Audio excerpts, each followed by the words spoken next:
welcome to fake series number 2 চাইনাৰ দাহত এজন সৰু ল'ৰা আছে যাক কেট আইচ বয় বুলিও জানে আচল নাম নং ইউচুই ল'ৰাজনৰ চকুযোৰ নৰ্মেল ব্লু কালাৰতকৈ সম্পূৰ্ণ পৃথক নিয়ন গ্ৰীণ কালাৰ হয় চকুযোৰত যেতিয়া ল'ৰাজনৰ পোহৰ পৰে তেতিয়া ল'ৰাজনে মেকুৰীৰ দৰে আচৰণ কৰিবলৈ লয় আৰু ইণ্টাৰেষ্টিং ফেক্টটো হ'ল ল'ৰাজনৰ god gifted night vision system আছে মানে ল'ৰাজনে সম্পূৰ্ণ আন্ধাৰতো ভালকৈ দেখা পায় মানে আন্ধাৰতো বহুত সুন্দৰকৈ দেখা পায় আৰু এটা জন্তু আছে প্ৰং হৰ্ন এন্টিলপ এই জীৱটোৱে নেচাৰেল 10x ভিজন কেপাচিটি আছে মানে এই জীৱটোৱে মেঘ নথকা অৱস্থাত খালি চকুৰে চেটানৰ ৰিংছ চাব পাৰে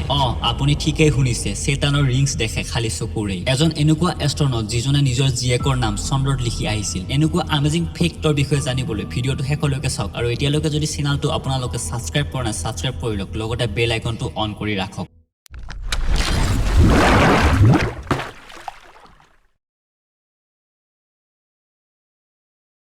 Number 14 এখন বহুত ইউনিক ট্ৰায়াঙ্গুলাৰ টেবুল য'ত অষ্ট্ৰিয়া হাংগেৰী আৰু স্লোভাকিয়াৰ মানুহে নিজৰ বৰ্ডাৰ ক্ৰছ নকৰাকৈ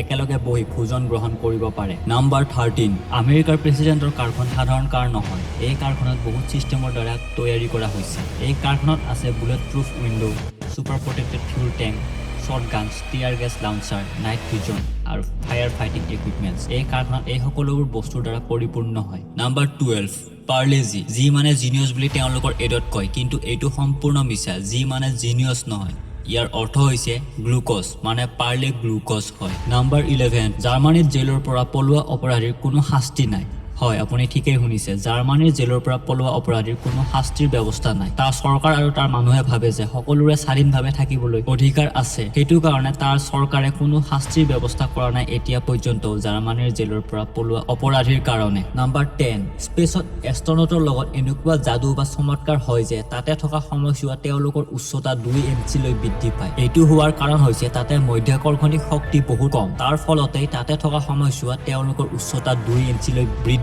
পায় নাম্বাৰ 9 এটা পৰীক্ষাৰ পৰা এইটো গম পোৱা গৈছে যে মানুহৰ মিছা কথা কোৱা নিম্নতম বয়স হৈছে 4 বছৰ হয় মানুহে 4 বছৰ বয়সৰ পৰাই মিছা কথা ক'বলৈ লয় নাম্বাৰ 8 আলাস্কাত এটা এনেকুৱা দ্বীপ আছে যে আপুনি ভাবিব যে এই দ্বীপটো সম্পূৰ্ণ বতাহত উৰি আছে কিন্তু আচলতে এনেকুৱা নহয় পানীত আকাশৰ ৰিফ্লেকশ্যনৰ ফলত এনেকুৱা দেখিবলৈ পায় কিন্তু যিয়েই নহওক আপুনি ওপৰৰ পৰা চালে এইটো সম্পূৰ্ণ আকাশত উৰি থকা যেনেই পাব নাম্বাৰ 7 এইটো কথা শুনিলে আপোনাৰ চকু কপালত উঠিব এখন এনেকুৱা দলং আছে যিখন দলং ছুইডেন আৰু ডেনমাৰ্কক সংযোগ কৰে কিন্তু ইয়াৰে ইন্টাৰেষ্টিং ফেক্টটো হ'ল এই দলংখনে পানীৰ ভিতৰৰে ডেনমাৰ্ক আৰু ছুইডেনক সংযোগ কৰে হয় পানীৰ ভিতৰৰে সংযোগ কৰে নাম্বাৰ 6 মেছি এজন এনেকুৱা একমাত্ৰ ফুটবল প্লেয়াৰ যাৰ ঘৰৰ ওপৰেৰে প্লেন উৰিব নোৱাৰে কিন্তু ইয়াৰ কাৰণ মেছি নহয় ইয়াৰ কাৰণ হৈছে তাৰ স্পেনিছ ল মেছি থকা এৰিয়াটো এনভাইৰনমেন্টাল প্ৰটেক্টেড এৰিয়া হয় আৰু তাতে থকা ৱাইল্ড লাইফ মানে জীৱ-জন্তুৰ এয়াৰপ্লেনছৰ দ্বাৰা সৃষ্টি হোৱা সাউণ্ডৰ কাৰণে যাতে একো হানি নহয় বা একো ক্ষতি নহয় তাৰ কাৰণে তাৰ চৰকাৰে সম্পূৰ্ণ নিষেধাজ্ঞা আছে সেই এৰিয়াটোৰ ওপৰেৰে এয়াৰপ্লেনছ যোৱাটো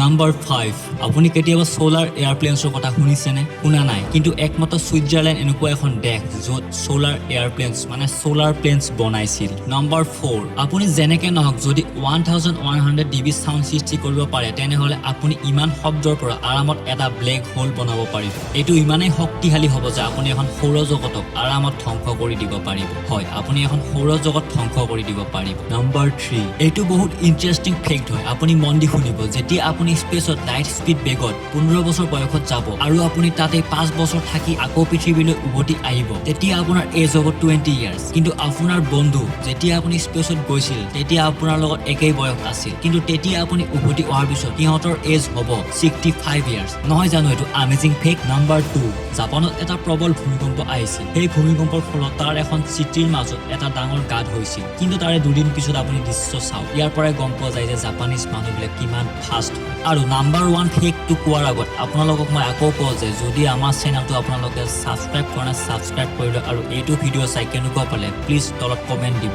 যাতে মই আৰু ভাল ভিডিঅ' আপোনালোকৰ কাৰণে লৈ আহিব পাৰোঁ নাম্বাৰ 1 গেনি চাৰ্নান নামৰ এজন মহাকাশ যাত্ৰীয়ে নিজৰ জীয়েকৰ বাৰ্থডে গিফ্ট চন্দ্ৰত জীয়েকৰ নাম লিখি আহিম বুলি প্ৰস্তাৱ দি গৈছিল আৰু তেওঁই আছিল চন্দ্ৰত যোৱা অন্তিমজন ব্যক্তি আৰু তেওঁই নিজৰ জীয়েকৰ নাম চন্দ্ৰৰ বুকুত লিখি থৈ আহিছিল থ্যাঙ্কস ফৰ ৱাচিং দ্য ৰিয়েল ফেক্ট